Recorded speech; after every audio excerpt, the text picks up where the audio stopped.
இந்தியாவுக்கும் அமெரிக்காவுக்கும் 9 மணி நேரம் 30 நிமிஷம் வித்தியாசம் இருக்குது.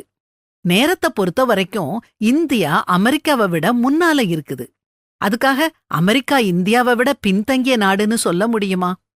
ஒருத்தர் 22 வயசுலேயே படிப்பு முடிச்சிட்டு நல்ல வேலைக்காக 5 வருஷம் காத்திருப்பாரு.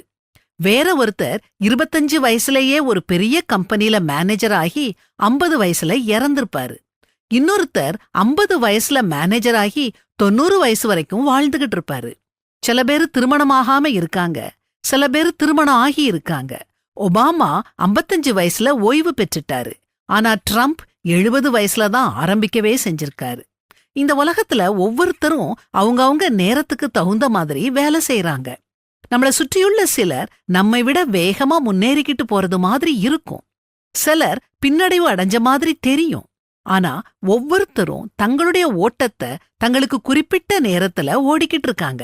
அடுத்தவங்கள பார்த்து பொறாமப்படாதீங்க. அதே சமயம் அடுத்தவங்கள பார்த்து கேலியும் பண்ணாதீங்க. எல்லாரும் அவங்களுக்கு கொடுக்கப்பட்ட நேரத்துல ஓடுறாங்க. உங்க நேரம் வேற, அவங்க நேரம் வேற. நாம கருத்துல வைக்க வேண்டியதெல்லாம் ஒன்னே ஒண்ணுதான்.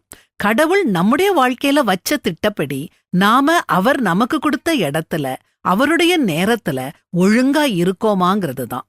கடவுள் நம்முடைய வாழ்க்கையில என்ன நோக்கம் வச்சிருக்காருன்னு கண்டுபிடிச்சு அந்த நோக்கத்தை நாம நிறைவேற்ற முயற்சிக்கும் போது நம்மள சுற்றியுள்ள எல்லாரையும் நமக்கு அனுகூலமாக்கி தருவாரு. அவருடைய சித்தத்தை நாம செய்ய நம்மள ஒப்படைக்கும் போது நாம தயார்படுத்தப்படுவோம், வனையப்படுவோம். வரங்களில் வித்தியாசங்கள் உண்டு, ஆவியானவர் ஒருவரே. ஊழியங்களிலேயும் வித்தியாசங்கள் உண்டு, கர்த்தர் ஒருவரே.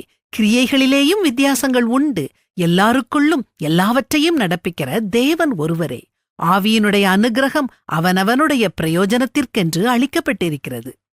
உங்க வரம் என்ன? அதை நீங்க பிரயோஜனப்படுத்திக்கிட்டு இருக்கீங்களா?